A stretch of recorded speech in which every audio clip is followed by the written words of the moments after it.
মানুষের আর্তনাদে মরু সাহারাও যেন উঠছে কেঁদে।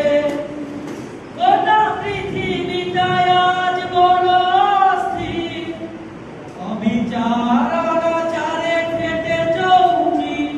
এই দুঃসময়ে খোদা করুণা করো, ভেঙে চূর্ণ করো সব বাতিলের গর্দান। এই দুঃসময়ে খোদা করুণা করো, ভেঙে চূর্ণ করো সব বাতিলের গর্দান। এই